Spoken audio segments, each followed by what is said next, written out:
ಕನ್ನಡ ಎಲ್ಲರೂ ಹೇಗಿದ್ದೀರಾ? ಹೋಪ್ ಎಲ್ಲರೂ ಚೆನ್ನಾಗಿದ್ದೀರಾ ಅಂದ್ಕೊಳ್ತೀನಿ. ನಾನಿವತ್ತು ಸಿಂಪಲ್ಲಾಗಿ ಲಂಚ್ ಬಾಕ್ಸ್ ರೆಸಿಪಿನ ನಿಮ್ಮ ಮುಂದೆ ತೋರಿಸ್ತಾ ಇದ್ದೀನಿ. ಅಂದರೆ ಪನ್ನೀರಿಂದ ಫ್ರೈಡ್ ರೈಸ್ನ ಮಾಡ್ತಾಯಿದ್ದೀನಿ. ಸೊ ಎಲ್ಲರಿಗೂ ಗೊತ್ತಿರುತ್ತೆ ಆಲ್ಮೋಸ್ಟು, ಬಟ್ ಸಿಂಪಲ್ಲಾಗಿ ಬೇಗ ಕ್ವಿಕ್ಕಾಗಿ ಮಾಡ್ಕೋಬೋದು. ಈಗ ನಾನು ಮೊದಲನೇದಾಗಿ ಇಲ್ಲಿ ನನಗೆ ಮಾರ್ನಿಂಗ್ ಟೈಮ್ ಟಿಫನ್ ಮಾಡಬೇಕಂದ್ರೆ ಸ್ವಲ್ಪ ಕಷ್ಟ ಇರುತ್ತೆ. ಪನ್ನೀರ್ ಅರ್ಜೆಂಟಾಗಿ ಸಿಗಲಿಲ್ಲ ಅಂತ ಹೇಳಿ ಈ ಥರ ಸಣ್ಣದಾಗಿರೋ ಪನ್ನೀರನ್ನ ಸಿಕ್ತು ಅರ್ಜೆಂಟಿಗೆ. ಅದನ್ನೇ ತೊಗೊಬಂದು ಬೇಗ ಅದನ್ನು ಸ್ವಲ್ಪ ಬೆಣ್ಣೆ ಹಾಕಿ ಸ್ವಲ್ಪ ಫ್ರೈ ಮಾಡಿ ಎತ್ತಿಟ್ಕೊತಾ ಇದ್ದೀನಿ. ಹಾಗೆ ಒಂದೆರಡು ಸೌಟಷ್ಟು ಎಣ್ಣೆನ ಹಾಕ್ತಾಯಿದ್ದೀನಿ. ಇದಕ್ಕೆ ಶುಂಠಿ ಬೆಳ್ಳುಳ್ಳಿ ಸಣ್ಣದಾಗಿ ಹೆಚ್ಚಿಟ್ಕೊಂಡಿರೋದು ಹಾಕ್ತಾಯಿದ್ದೀನಿ. ಹಾಗೆ ಒಂದು ಈರುಳ್ಳಿನ ಸಣ್ಣದಾಗಿ ಹೆಚ್ಚಿಟ್ಕೊಂಡಿರೋದನ್ನು ಕೂಡ ಹಾಕ್ತಾಯಿದ್ದೀನಿ. ಹಾಗೆಯೇ ಹಸಿಮೆಣಸಿನ್ಕಾಯಿ ಕೂಡ ಸಣ್ಣದಾಗಿ ಹೆಚ್ಚಿಟ್ಕೊಂಡಿದ್ದೀನಿ. ಅದನ್ನು ನೀಟಾಗಿ ಹಾಕಿಬಿಟ್ಟು ಎಲ್ಲವನ್ನು ನೀಟಾಗಿ ಫ್ರೈ ಮಾಡ್ಕೋಬೇಕಾಗುತ್ತೆ. ಒಂದು 5 ನಿಮಿಷ ಫ್ರೈ ಮಾಡಿಕೊಂಡ್ರೆ ಸಾಕು. ಜಾಸ್ತಿ ತರಕಾರಿಗಳನ್ನ ಬೇಯಿಸ್ಕೊಳ್ಳೋದು ಬೇಡ, ಯಾಕೆಂದರೆ ಫ್ರೈಡ್ ರೈಸ್ ಅಲ್ವಾ. ಸೊ ಹಾಗಾಗಿ ಸಿಂಪಲ್ಲಾಗಿ ಬೇಯಿಸ್ಕೊಂಡ್ರೆ ಸಾಕಾಗುತ್ತೆ. ಹಾಗೆಯೇ ನಾನಿಲ್ಲಿ 1 ಕಪ್ಪಷ್ಟು ಬೀನ್ಸ್ನ ತೊಗೋತಾ ಇದ್ದೀನಿ. ಹಾಗೆ ಕ್ಯಾರೆಟು ಮತ್ತು ಕ್ಯಾಪ್ಸಿಕಮ್ನ ತೊಗೊಂಡಿದ್ದೀನಿ. ಅದನ್ನು ಕೂಡ ಸಣ್ಣದಾಗಿ ಹೆಚ್ಚಿಟ್ಕೊಂಡಿದ್ದೀನಿ. ಇದೆಲ್ಲ ತರಕಾರಿ ಎಲ್ಲ ಜಾಸ್ತಿ ಬೇಯೋದೇನು ಅವಶ್ಯಕತೆ ಇಲ್ಲ, ಒಂದು ಸ್ವಲ್ಪ ಬೆಂದರೆ ಸಾಕಾಗುತ್ತೆ. ಇದೆಲ್ಲ ಆದಮೇಲೆ ಇದನ್ನು ನೀಟಾಗಿ ಫ್ರೈ ಮಾಡ್ಕೋಬೇಕಾಗುತ್ತೆ ಒಂದು 5 ನಿಮಿಷ. ನಾನು ಹಾಗೆಯೇ ಇದನ್ನು ಲಿಡ್ನ ಕ್ಲೋಸ್ ಮಾಡ್ತೀನಿ, ಯಾಕೆಂದರೆ ಕ್ರಂಚಿಯಾಗಿ ಸಿಗಬೇಕು ತರಕಾರಿ. ಆದರೆ ಒಂದು 5 ನಿಮಿಷ ಹಾಗೇ ಕುಕ್ ಮಾಡ್ಕೊಳ್ಳೋಣ. ಇದಾಗಿದೆ. ಇವಾಗ ನಾನು ಓಪನ್ ಮಾಡಿ ತೋರಿಸ್ತೀನಿ. ಕರೆಕ್ಟಾಗಿ ಹದವಾಗಿದೆ ಇದು, ಯಾಕೆಂದರೆ ಮಕ್ಕಳಿಗೆ ತಿನ್ನಲಿಕ್ಕೂ ಕೂಡ ಈಸಿ ಆಗುತ್ತೆ. ಹಾಗೆಯೇ ನಾನಿಲ್ಲಿ ಹೆಚ್ಚಿಟ್ಕೊಂಡಿರುವಂತಹ ಎಲೆಕೋಸನ್ನ ಕೂಡ ಸಣ್ಣದಾಗಿ ಹೆಚ್ಚಿಟ್ಕೊಂಡಿದ್ದೆ, ಅದನ್ನು ಕೂಡ ಹಾಕ್ತಾಯಿದ್ದೀನಿ. ಇದೆಲ್ಲವನ್ನು ಕೂಡ ನೀಟಾಗಿ ಮಿಕ್ಸ್ ಮಾಡ್ಕೋಬೇಕಾಗುತ್ತೆ. ಇದ್ರ ಜೊತೆಗೆ ಸ್ವಲ್ಪ ಹಸಿ ಬಟಾಣಿ, ನಿಮ್ಮ ಹತ್ರ ಏನಾದ್ರು ಹಸಿ ಬಟಾಣಿ ಸಿಕ್ಕಿಲ್ಲ ಅಂದರೆ ರಾತ್ರಿ ನೆನೆ ಹಾಕ್ಕೊಂಡು ಮಾರ್ನಿಂಗ್ ಟಿಫನ್ಗೆ ಆ ಥರ ಐಡಿಯಾಸ್ ಇದ್ದರೆ ಮಾರ್ನಿಂಗ್ ಬಟಾಣಿ ಇರುತ್ತಲ್ಲ ಅದನ್ನ ನೆನೆ ಹಾಕ್ಕೊಳ್ಬೇಕಾದ್ರೆ ಈ ಥರ ಮಾಡ್ಕೋಬೋದು.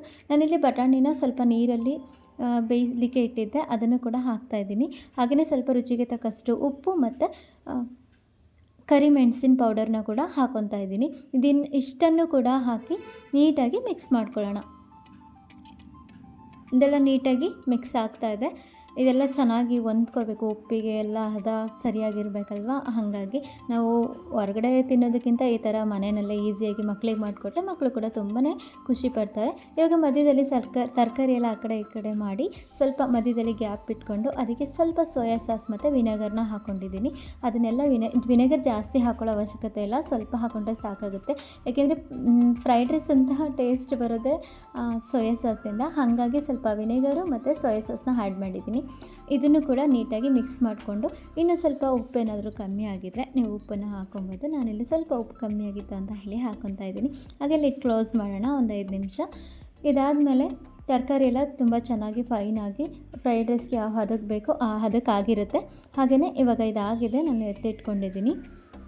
ಇದಕ್ಕೆ ನಾನಿವಾಗ ಫ್ರೈಡ್ ರೈಸ್ ಮಸಾಲ ಪೌಡರ್ ಕೂಡ ಸಿಗುತ್ತೆ, ಹಾಕಿಲ್ಲ ಅಂದರೂ ಪರವಾಗಿಲ್ಲ, ಬಟ್ ನಾನು ಹಾಕ್ತಾಯಿದ್ದೀನಿ. ನನ್ನ ಮಕ್ಕಳಿಗೆ ಫ್ರೈಡ್ ರೈಸ್ ಪೌಡರ್ನ ಹಾಕಿದ್ರೆ ತುಂಬ ಇಷ್ಟಪಡ್ತಾರೆ, ಹಾಗಾಗಿ ಹಾಕ್ಕೊತಾ ಇದ್ದೀನಿ. ಪೌಡರ್ನ ಹಾಕಿದ್ಮೇಲೆ ಇದು ಕಂಪ್ಲೀಟಾಗಿ ರೆಡಿಯಾಗಿದೆ. ಇವಾಗ ನೀವು ಬಾಸುಮತಿ ರೈಸ್ ಇದ್ದರೆ ಬಾಸುಮತಿ ರೈಸ್ ಕೂಡ ಹಾಕೊಬೋದು, ಇಲ್ಲಾಂದರೆ ಮಾಮೂಲಿ ಸೋನಾ ಮಸೂರಿ ಅಕ್ಕಿ ಇದ್ದರೆ ಅದನ್ನು ಕೂಡ ಮಾಡ್ಕೊಬೋದು. ನಾನಿಲ್ಲಿ ರೈಸ್ ಮಾಡಿ ಇಟ್ಕೊಂಡಿದ್ದೆ, ಅದನ್ನು ಕೂಡ ಹಾಕಿ ನೀಟಾಗಿ ಮಿಕ್ಸ್ ಮಾಡ್ತಾಯಿದ್ದೀನಿ. ನೀವು ಬೇಕಿದ್ದರೆ ಪನ್ನೀರ್ನ ಜೊತೆಲೇ ಆ್ಯಡ್ ಮಾಡ್ಕೋಬೋದು, ಬಟ್ ನಾನು ಲಾಸ್ಟಲ್ಲಿ ಪನ್ನೀರ್ನ ಆ್ಯಡ್ ಮಾಡ್ತಾಯಿದ್ದೀನಿ. ಸಖತ್ತಾಗಿತ್ತು, ಯಮ್ಮಿ ಆಗಿತ್ತು. 5 ನಿಮಿಷದಲ್ಲಿ ಮಕ್ಕಳಿಗೆ ಲಂಚ್ ಬಾಕ್ಸ್ ರೆಸಿಪಿ ಅಂತ ಅಂದರೆ ಬೇಗನೆ ಕ್ವಿಕ್ಕಾಗಿ ರೆಡಿ ಮಾಡ್ಕೋಬೋದು. ಮಕ್ಕಳು ಕೂಡ ತುಂಬಾ ಖುಷಿ ಪಡ್ತಾರೆ. ನಮ್ಮ ಮಕ್ಕಳಂತೂ ಇವತ್ತು ತುಂಬಾ ಖುಷಿಪಟ್ಟರು. ಮಾರ್ನಿಂಗ್ ಟಿಫನ್ಗೆ ಈ ಥರ ಮಾಡಿಕೊಟ್ಟಿದ್ದು ಅವ್ರಿಗೆ ತುಂಬಾ ಖುಷಿ ಆಯಿತು.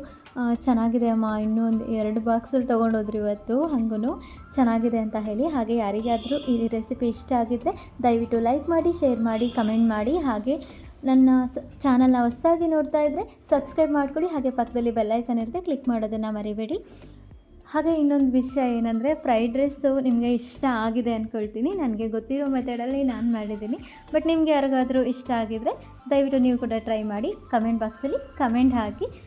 ಬಾಯ್. ಹಾಗೆಯೇ ತುಂಬ ಯಮ್ಮಿ ಆಗಿರೋಂಥ ರೆಸಿಪಿ ಇದು, ತುಂಬಾ ಕ್ವಿಕ್ಕಾಗಿ ಮತ್ತು ಬೇಗನೆ ಮಾಡ್ಕೊಬೋದು.